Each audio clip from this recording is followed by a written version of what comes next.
사람들은 늘 바쁘게 살아갑니다. 오늘 여러분들도 정신없이 하루를 살았을 겁니다. 물론 살면서 삶의 여유, 이 여유를 갖고자 하는 그런 마음은 있지만, 생각은 있지만 그것은 생각이고 마음일 뿐이지 진정 나의 인생은, 내 삶은 그렇게 여유롭지 못하다는 것을 보게 됩니다. 사람들이 원하는 여유로움은 지금 내가 겪고 있는, 내가 살고 있는 이 환경보다 좀 더 나아지게 되었을 때, 그리고 내가 꿈꾸고 내가 이상적으로 생각하는 그 어떤 것이 채워졌을 때 갖게 되는 여유라고 할 수 있습니다. 그렇게 사람들은 자신이 바랐던 것이 충족이 되었을 때 자신에게 내가 꿈꿨던 여유가 있을 것이다 라는 이러한 생각을 가지고 산다는 겁니다. 그래서 자신이 생각하는 그 여유, 내가 바라는 그런 여유를 갖기 위해서 늘 사람들은 오늘도 내일도 계속해서 바쁘게 정신없이 사는 겁니다. 하지만 실제로는 자신이 꿈꾸는 여유를 얻기 위해서, 미래에 언젠가 있게 될 꿈꾸는 그 미래를 얻기 위해서 이미 자신에게 있는 그 여유를 누리지 못하고 다 그 여유를 잃어버리면서 살고 있지 않은지, 이 부분을 꼭 생각해 봐야 하는 겁니다. 저는 여러분들에게 지금 마음의 여유를 갖고 살고 계신지 한번 묻고 싶습니다. 여러분들은 삶의 여유가 있으신가요? 다른 사람을 유익을 위해서, 다른 사람의 유익을 위해서 양보할 줄도 알고, 나에게 있는 것을 조그만 것이라도 나누면서 사는 그런 너그러운 마음을 가지고 살고 계십니까? 만약 그렇지 못하다면 여러분들은 세상 사람들과 똑같이 여유를 잃어버린 채 살고 있다고 할 수 있을 겁니다. 전혀 양보하지 않고 항상 염려하면서, 항상 근심하면서 세상 사람들과 똑같이 조그만 일에도 쉽게 늘 짜증을 내면서 우리들은 살 수 있다는 겁니다. 마음의 여유는 세상의 것을 포기함으로써 우리들에게 주어지게 되는 겁니다. 그런데 성도들이 이 땅의 것을, 이 세상의 것을 내가 포기하지 못하고 세상에서 세상 사람들과 똑같이 쟁취하고 더 얻어내려고 한다는 그런 마음을 가지고 산다면 결국 그 사람은 죽을 때까지 내가 어느 시점에 여유, 내가 상상했던 여유를 갖게 되겠지라고 생각은 하고 그렇게 바라면서 살았지만 그 사람은 결국 죽을 때까지 한 번도 여유를 누리지 못하고 여유를 맛보지 못하고 세상을 그렇게 허무하게 마치게 될 수 있다는 겁니다. 로마가 크리스찬을 탄압하면서 크리스찬들을 잡아다가 불에 태우기도 하고 또 맹수들에게 잡혀 먹히기까지 했습니다. 그런데 크리스찬들은 그런 탄압 속에 있으면서도 지하 동굴에 카타콤 공동체를 만들어서 그곳에서 하나님을 예배하면서 찬양하고 기도하는 삶을 이어갔습니다. 그들은 깜깜한 동굴에 숨어 지내면서도 죽음을 두려워하지 않았다는 겁니다.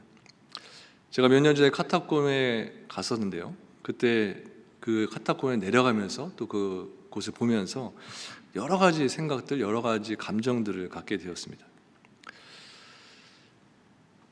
그때 제가 느꼈던 감정 한 가지는, 그곳이 제게는 교회보다도 어찌 보면 더 경건한 느낌이 들었다는 것이었습니다. 로마에 보면 큰 교회들도 많고 큰 성당들도 많은데 그 교회들에서 느낄 수 없었던 평안함과 또 장엄함이 이 카타콤에서 느껴지게 되었습니다. 그리고 저는 카타콤의 지하 동굴을 내려가는 그 긴 계단에서 두려운 감정을 좀 느낄 수 있었습니다. 카타콤에 가보신 분들은 아시겠지만 이 카타콤의 모든 벽은 저같이 무덤으로 되어 있습니다. 우리가 생각할 때 무덤은 무슨 덮개가 있고 무슨 땅에 묻히는 그런 무덤만 생각하지만 카타콤의 그 지하 동굴의 무덤은 저렇게 다 모든 벽면이 무덤으로 되어 있었습니다. 그리고 그 무덤 옆에 보니까 평화 속에 잠자다, peace, rest in peace 라는 이런 문구가 써 있는 것을 봤습니다. 이것이 밖에 속에서도 초대 교인들이 가졌던 마음의 여유다라고 생각이 됩니다. 언제 붙들려서 불에 타서 화형당해서 죽거나 맹수에게 찢겨서 갈갈이 찢겨서 죽게 될지 모르는 그런 상황 속에 있으면서도 성도들은 내가 이러한 삶을 산 이후에 죽게 되면 그 이후로 주님과 함께 영원하게 삶을 살게 될 것이다, 영원하게 내 삶이 이어지게 될 것이다 라는 이 믿음을 가지고 저러한 카타콤의 삶을 살면서도 늘 기쁨과 또 평안 속에 살았다는 겁니다. 카타콤에 있던 이 성도들의 모습, 그리고 현재를 사는 지금의 성도들의 모습이 너무나 다르다라고 느껴집니다. 우리들에게는 교회를 탄압하는 사람들도 없고, 또 예배를 드린다고 해서 우리를 잡아가서 뭐 불태워 죽이거나 또 동물에게 잡혀 먹히게 하는 그런 일들도 있을 수 없습니다. 우리는 좋은 시설의 이런 예배당에서 아주 편안하게 예배드리면서 그렇게 신앙생활을 하고 있는 겁니다. 그런데도 우리들의 예배에 대한 마음, 또 하나님에 대한 마음, 그 열정은 뜨겁지 못하다는 걸 보게 됩니다. 간절함이 없다는 것을 보게 됩니다. 카타콤에 있었던 성도들이 저곳에 살면서 대부분의 시간을 하나님을 생각하면서 하나님을 예배하는 삶을 살고 기도하고 찬양하는 시간들로 대부분의 시간들을 보냈을 겁니다. 그러한 성도들, 카타콤에 있는 성도들과 현재 우리들의 삶을 비교했을 때 너무 다른 것 같습니다. 같은 성도들이지만 그 삶의 모습들, 보내는 시간들, 그 관심은 너무나도 현재의 성도들과 많이 다르다는 걸 보게 됩니다. 그러다 보니까 우리는 성도로서 이름 붙어 있지만 카타콤 성도들이 가지고 있었던 그 성도의 거룩성을 다 잃어버렸고, 결국 세상 사람들과 별 차이가 없는, 크리스찬인지 저 사람이 크리스찬이 아닌지 그런 별 구분이 없는 그런 사람들로 전락해 버리지 않았나 느껴집니다. 우리 성도들이 세상 사람들과 구별되는 것이 없다는 것입니다. 참으로 비참한 것입니다. 신앙적으로 내세울 것도 없고 또 보여줄 것도 없는 그런 무능력한 사람들이 되었다 하는 겁니다.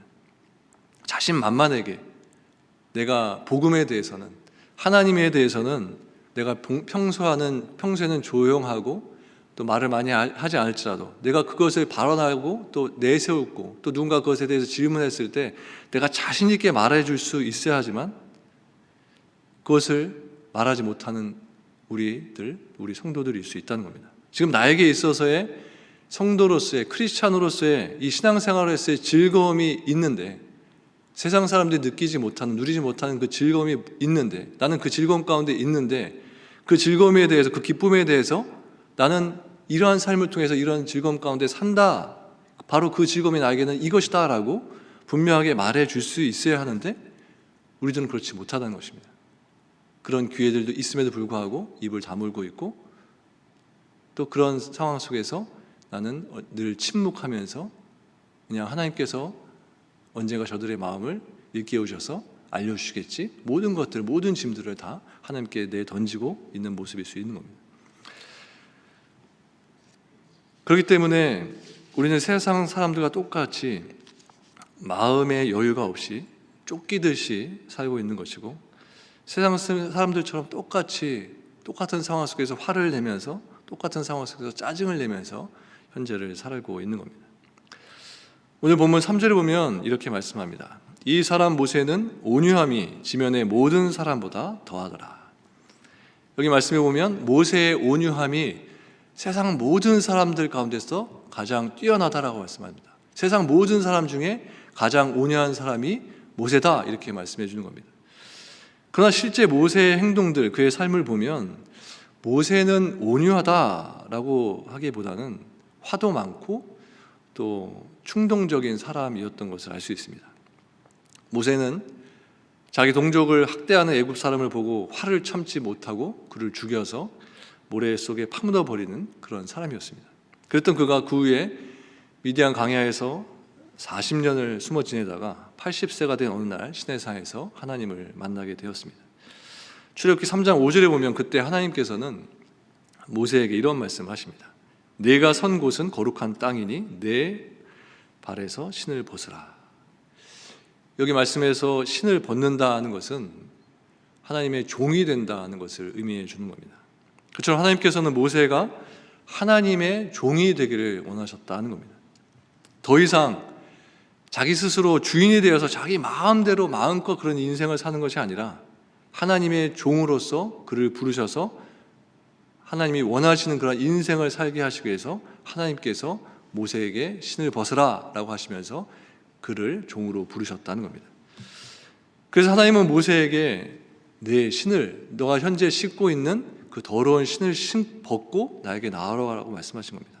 너가 지금까지 신고 있었던 그 더러운 신, 더러운 마음, 더러운 죄들, 그 모든 것들을 다 버리고 나의 종으로 오라는 것입니다.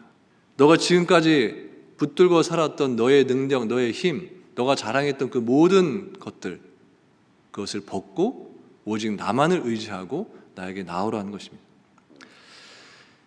이 말씀은 우리들에게도 우리가 과거부터 가지고 있는 더러운 것들을 버리지 않으면 우리들 또한 주님의 종이 될 수 없다라는 것을 우리들에게 알려주는 것 같습니다.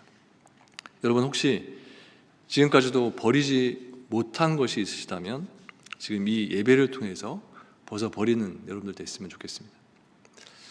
예배 시간은 벗는 시간이라고 생각됩니다. 아담과 하와가 죄를 짓고 하나님 앞에서 벌거벗고 그들이 그 순간에 부끄러움을 알게 되었듯이 우리를 통한 이 예배를 통해서 나의 수치를 느끼고 내 죄를 발견하는 그런 시간이다 생각됩니다. 예배 속에서 내 죄를 하나하나 벗겨내는 것입니다. 예배 시간이 그러한 용도로 하나님께서 우리들에게 주셨다라고도 느껴집니다. 기도하면서 그 기도의 내용 속에서 내 죄를 발견하고 죄의 옷을 하나 벗는 겁니다. 찬양하면서도 찬양의 가사 속에서 내 죄를 발견하고 또 하나의 옷을 벗는 겁니다. 또 말씀을 들으면서도 내가 새롭게 깨닫게 된 그 말씀 속에서 은혜를 받고 또 하나의 내 죄의 옷을 벗는 겁니다. 그래서 예배를 마치고 난 후에 우리 모두는 다 벌거벗은 사람이 되는 겁니다. 그리고 예배 후에 우리는 주님께서 입혀주시는 새 옷을 입고 세상으로 파송을 받아서 성도로서 크리스찬으로서 살게 되는 겁니다. 출애굽기 32장 19절과 20절에 보면 이렇게 말씀합니다. 진에 가까이 이르러 그 송아지와 그 춤추는 것들을 보고 크게 노하여 손에서 그 판들을 산 아래로 던져 깨트리니라. 모세가 그들이 만든 송아지를 가져다가 불살라 부수어 가루를 만들어 물에 뿌려 이스라엘 자손에게 마시게 하니라. 모세는 애굽 사람을 죽인 이후에 광야로 도망치게 되었고 그곳에서 40년의 세월을 보내게 되었습니다. 그리고 그는 하나님의 부르심을 받아서 이스라엘 백성들을 데리고 출애굽하게 됩니다. 그런데 문제는 그의 그 불같은 성격이 또 한 번 다시 나타나게 되었다는 겁니다. 모세가 시내산에서 십계명, 이 돌판을 받고 백성들이 있는 곳으로 내려갔을 때 이스라엘 백성들은 그곳에서 황금 송아지를 만들어 놓고 그 우상 앞에서 춤추면서 마시면서 놀면서 광란의 축제를 벌이고 있었던 겁니다. 모세가 지금 나 외에는 다른 신을 섬기지 말고 우상을 만들지 말라라는 이 말씀이, 이 규례가 적혀있는 십계명을 들고 내려왔는데 그 자리에서 이스라엘 백성들이 황금 송아지를 만들어서 우상을 숭배하면서 그것에 절을 하고 있었던 겁니다. 그래서 이 광경을 본 모세는 하나님께서 주신 이 돌판, 이 십계명을 땅에 던져버리면서 분노를 표출하는 것을 보게 됩니다. 모세가 십계명을 던진 이 말씀만을 놓고 본다면 당연히 모세는 온유한 성품의 사람이라고 말할 수 없고 그는 분노하는 사람이고 공격적인 성품을 가지는 사람이다 이렇게 말할 수 있을 겁니다. 그런데 이상하게도 하나님께서 오늘 본문 3절에 보니까 모세는 세상에서 가장 온유한 사람이다. 모세가 세상 사람 중에 가장 온유하다라고 말씀하시는 겁니다. 온유라는 말은 원어로 프라우스라고 하는데 이 단어는 야생의 말이 주인에 의해서 길들여졌을 때 이 단어가 사용되었다고 합니다. 그래서 예수님께서 말씀하시는 온유는 천성적으로 태어났을 때부터 가지고 태어난 그런 성품을 아는 것이 아니라 하나님에 의해서 길들여져서 갖게 된 성품을 온유다라고 말한다는 겁니다. 모세는 화를 참지 못하고 애굽 사람을 살인하기까지 한 그런 야생마 같은 사람이었지만 하나님께서는 그에게 훈련의 시간을 갖게 하셔서 또 그에게 은혜를 주셔서 온유한 사람으로 그를 바꾸어 놓으셨던 겁니다. 우리들 또한 모두 야생마 같은 그런 성격을 가지고 있을 겁니다. 우리들도 모세와 같이 거친 성품을 가지고 그렇게 거칠게 사람들을 대할 수도 있고 또 때로는 공격적으로 사람들에게 상처를 주고 공격하는 사람들일 수도 있습니다. 그런데 하나님이 우리를 훈련시키셔서 우리를 길들이셔서 온유한 자로서, 온유한 성품의 사람들로서 우리를 새롭게 하신다는 겁니다. 이처럼 야생마와 같은 우리들은 하나님과 깊은 그런 인격적인 만남을 갖게 되면 우리의 그런 공격적인 성품들, 그런 악한 사탄과 같은 그런 마음들, 그런 모난 부분들을 하나님께서 하나하나 깎아내시고 우리를 점점점 부드러운 사람들로, 온화한 사람들로 빚어가신다는 겁니다. 하나님께서 우리의 고삐를 이렇게 틀어서 붙잡으시면 당연히 우리들에게는 고통이 있게 됩니다. 그것을 우리는 아픔을 느끼게 됩니다. 지금까지 우리가 주인이 없는 그런 야생마처럼 내 마음대로 날뛰면서 그렇게 마음껏 살았지만 이제 우리는 하나님의 손에 붙들려서 훈련을 받고 있는 겁니다. 길들여지고 있는 겁니다. 온유하다고 생각되는 한 사람, 어떤 사람이 있다고 한번 가정해 보시기 바랍니다.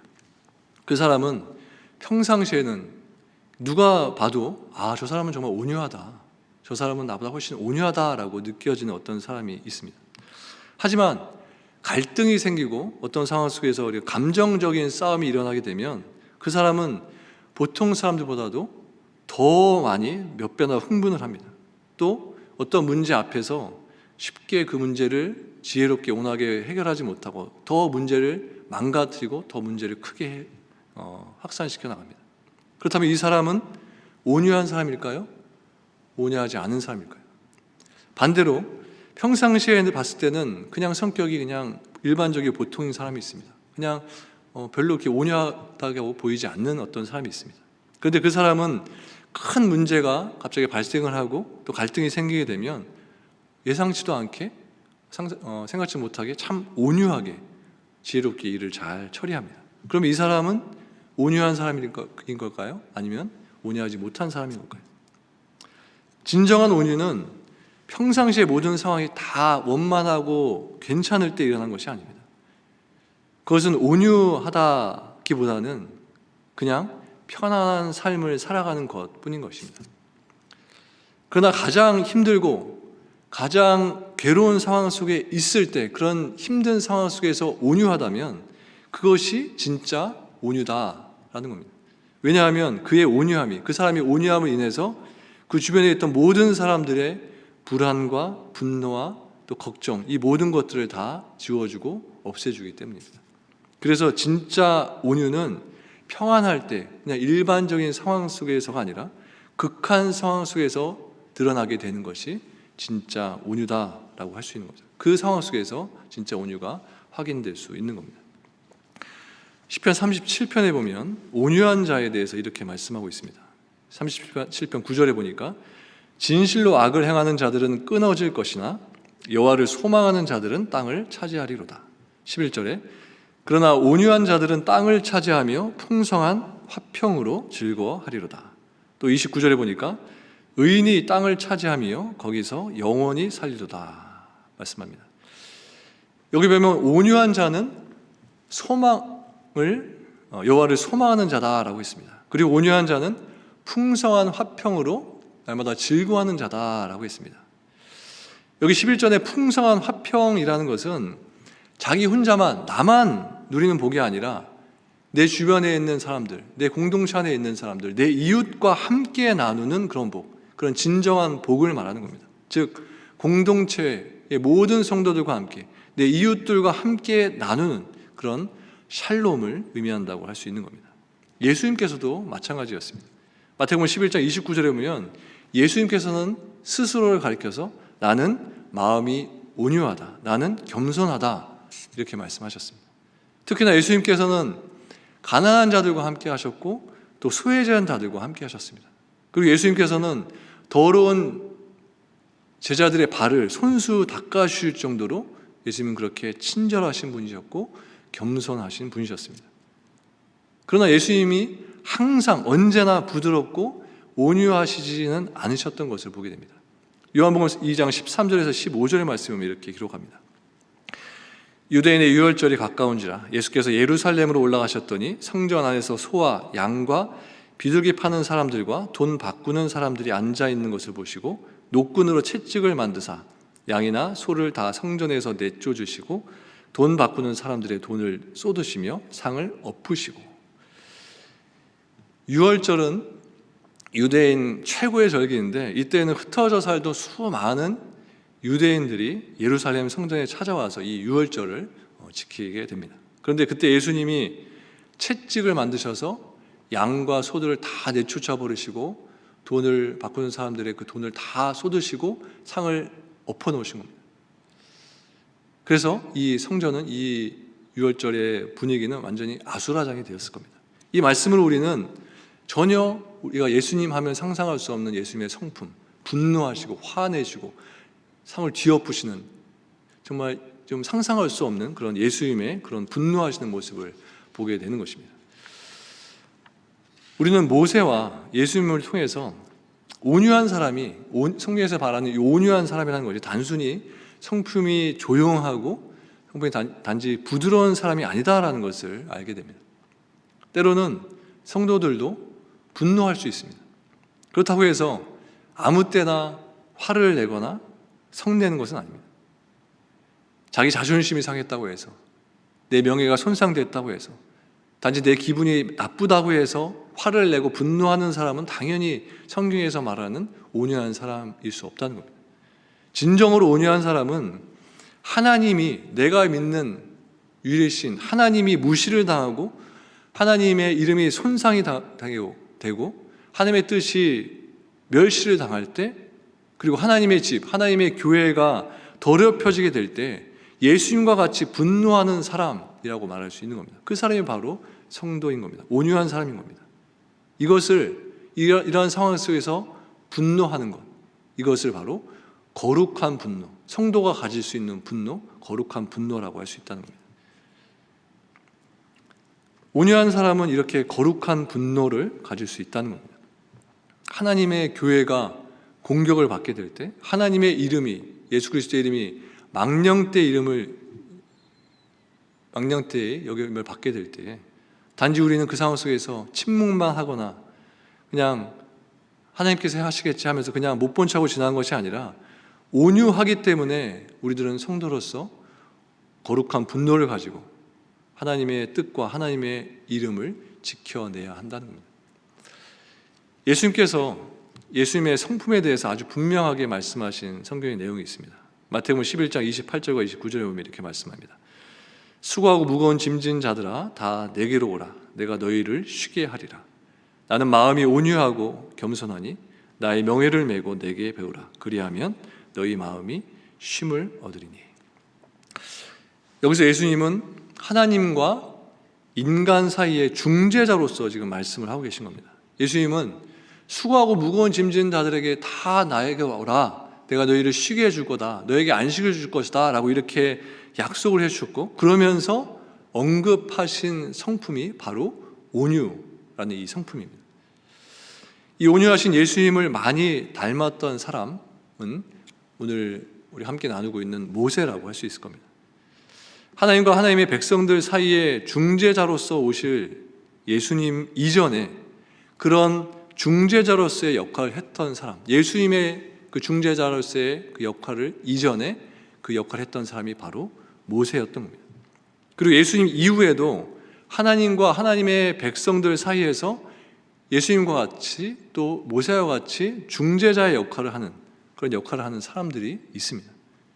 그들은 바로 교회의 리더들이라고 할 수 있을 겁니다. 물론 모세나 예수님과는 어떤 차이가 있겠지만 하나님의 백성들을 인도해주고 선한 길로 인도해주고 또 그들을 믿음 안에서 잘 돌보는 역할을 한다는 점에서는 비슷하다고 할 수 있을 겁니다.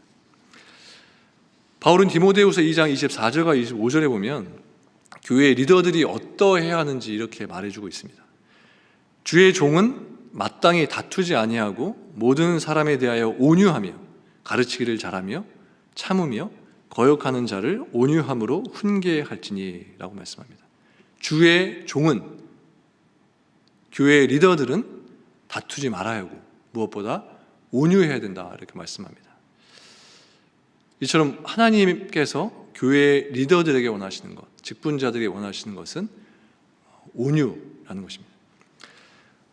우리 교회가 이제 장로님들을 선출해야 되는 그런 중요한 시기 가운데 있습니다. 그래서 오늘 제가 방금 읽은 디모데후서 2장 24절에 주의 종이란 이 단어 대신에 장로는 이렇게 넣으면은 우리들과 이 장로 선거를 하는 데서 어떠한 마음으로 선거를 해야 되는지, 선거에 임해야 되는지를 좀 느낄 수 있을 것 같습니다. 제가 그 단어를 바꿔서 한번 읽어드리겠습니다. 장로는 마땅히 다투지 아니하고 모든 사람에 대하여 온유하며 가르치기를 잘하며 참으며 거역하는 자를 온유함으로 훈계할지니.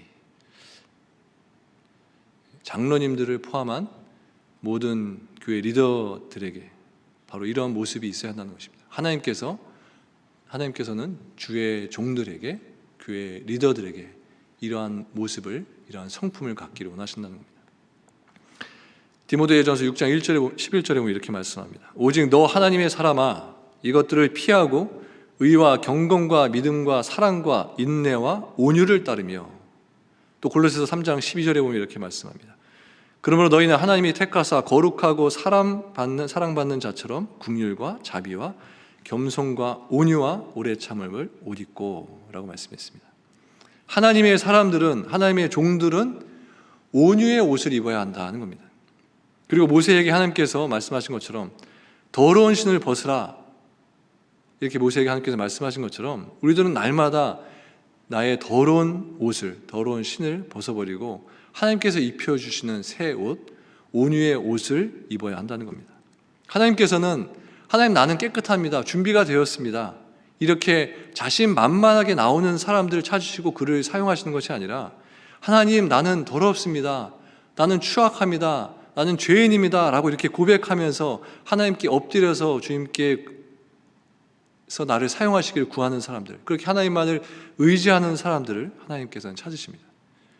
그리고 나는 하나님 싸워 이길 힘이 있습니다, 그런 능력이 있습니다 라고 말하면서 자신 있게 나오는 사람들을 찾으시는 것이 아니라 하나님은 나는 아무것도 할 수 없습니다, 나는 무능합니다 라고 하면서 하나님의 말씀에 오직 순종하면서 나오는 사람들을 하나님께서는 찾으시고 그를 사용하십니다. 여러분, 하나님은 우리가 능력이 없다고 하셔서 너 능력이 없냐, 왜 그것을 못하냐 이렇게 질책하시는 분이 결코 아니십니다. 단지 하나님께서는 우리가 감당할 수 있는 만큼, 우리가 행할 수 있는 만큼 그 안에서 늘 우리들이 성실하게 늘 순종하면서 살기를 원하신다는 겁니다. 그런데 만약 우리에게 하나님께서 그렇게 말씀하실 때 안 됩니다, 그렇게 반항하고 그렇게 순종하는 모습을 갖지 않는다면 하나님은 우리가 그런 순종하는 자로, 온유한 자로 살게 하시기 위해서 우리들을 그 순간 훈련의 자리로, 우리를 길들여 내시는 그 자리로 우리를 이끌어 가시는 겁니다. 지금 우리는 모세와 같이 하나님께서는 우리를 온유한 사람들로 빚으시기 위해서 우리를 하나님께서는 훈련시키고 있는 시간이다라고 생각됩니다. 지금의 이 훈련의 이름, 지금 우리가 임하고 있는 이 훈련의 이름은, 작전명은 코로나 훈련이라고 생각됩니다. 이 코로나 훈련을 통해서 우리의 죄를 벗고 우리의 세상적인 분노를 버리게 하셔서 온유의 옷을 우리들에게 입혀주시고 계신 겁니다. 예수님과 같이 우리들 또한 온유한 삶을 살게 하시기 위해서 하나님은 지금 우리들에게 코로나 훈련을 임하도록 하시는 겁니다. 모세가 태어났을 당시에 애굽 왕은 이스라엘에 태어나는 모든 남자 아이들을 다 죽이도록 명령을 했습니다. 그래서 모세의 엄마인 요게벳은 모세를 갈대 상자에 넣어서 강물에 이렇게 흘려 보냅니다. 갈대 상자라는 말의 원어는 테바입니다. 테바. 그런데 신기한 점은 노아가 지었던 방주의 단어도 똑같은 테바라는 이 단어를 쓴다는 겁니다. 노아의 거대한 방주에 비하면 이 작은 모세의 갈대 상자는 비교할 수도 없을 정도로 아주 작은 것이지만, 그런데도 성경은 노아의 거대한 방주와 모세의 이 작은 갈대 상자 이 두 개를 같은 단어인 테바라는 이 단어를 썼다는 겁니다. 여러분, 그 이유가 뭘까요? 테바라는 이 단어가 알려주는 것은 크기가 아니라, 그 사이즈가 아니라 무동력에 있다는 겁니다. 무동력, 동력이 없는 겁니다. 노아의 방주도 그렇고 모세의 갈대 상자도 자체적으로 움직일 수 있는 그런 동력을 가지고 있지 않다는 겁니다. 진행 방향, 진행 속도, 정지하는 장소, 이 모든 것들을 자체적으로 결정할 수 없는 그런 장치가 방주에도 없었고 갈대 상자에도 없었다는 겁니다. 어느 방향으로 가게 되든 속도가 빠르든 속도가 느리든 또 어느 장소에서 어느 순간에 멈추게 되든 그 모든 결정 사항을 철저하게 하나님께 맡긴 것, 하나님께서만 그 키를 잡고 계신 것, 그것이 바로 테바입니다. 우리가 하나님 앞에 두 팔을 올리고 완전히 항복할 때에만 하나님께서는 우리들이 살 수 있는, 하나님께서 원하시는 그 방향으로만 우리들이 나아갈 수 있는 겁니다. 하나님께서 우리 인생을 테바, 이렇게 무동력의 상태로 지으시고 만드셨는데 우리가 속도가 너무 느립니다, 답답합니다 라고 생각하면서 배에 노를 내 스스로 만들어서 이곳으로 지고 막 애를 쓰고 한다면 그때 하나님께서 원하는 속도가 틀어지게 되고 하나님께서 원하시는 방향과 정반대의 방향으로 나아가면서 그 순간부터 우리들은 우리 삶 가운데 문제가 생기고 계속해서 어려운 일들에 봉착하게 되는 겁니다. 내 스스로 이끌어가는 인생이 아니라 하나님의 이끄심으로만 사는 테바의 인생을 우리들이 살아야 하는 겁니다. 그것이 가장 복된 인생이고 하나님 보시기에 그것이 가장 완벽한 인생인 겁니다. 그렇게 하나님께 모든 것들을 맡기고 살아갈 때 우리들 또한 예수님과 같이 모세와 같이 온유한 성품을 가지고 하나님만을 섬기면서 살게 될 것입니다. 또한 우리들 또한 온유한 마음을 가지고 주님과 같이 하나님께서 원하시는 겸손한 자의 모습을 가지고 살 수 있게 될 겁니다. 이러한 온유한 모습을 가지고 하나님을 위해서 그리고 나의 국한된 삶이 아니라 또 이웃을 위해서 세상을 향해서 아름답게 계속해서 쓰임받는 삶을 사시는 저와 여러분들 모두가 되시기를 주님의 이름으로 축원합니다. 함께 기도하시겠습니다. 하나님, 우리를 하나님의 자녀 삼아주시고 날마다 말씀으로 우리의 영혼을 깨워주시니 감사를 드립니다. 이 시간에 주신 말씀을 통해서 우리 안에 있는 분노와 증오의 마음들을 보게 해주시니 감사합니다. 하나님께서 모세를 훈련시키시고 온유한 자가 되게 하셔서 하나님의 도구로 사용하신 것처럼 현재 우리들에게도 훈련의 시간을 갖게 하시고 우리들을 하나님의 사람들로, 온유한 사람들로 빚어가고 계신 줄 믿습니다. 깎여지는 아픔과 고통이 있을지라도 모두 이겨내게 해주시고 결국 온유한 자로 빚으셔서 남은 인생을 오직 하나님의 영광을 위해 살아가는 우리 모두 되게 해주시옵소서. 온유한 주님께서 우리를 온유하게 해주실 것을 믿사오며 감사를 드리며 예수님의 이름으로 기도합니다. 아멘. 지금은 우리 주 예수 그리스도의 은혜와 하나님 아버지의 크신 사랑과 성령의 감동 감화하심이 온유한 예수님과 같이, 온유한 모세와 같이, 온유한 성도들로서 교회와 이웃을 위해서 살기로 다짐하는 모든 성도들 가운데 지금부터 영원토록 함께 하시기를 간절히 축원하옵나이다. 아멘.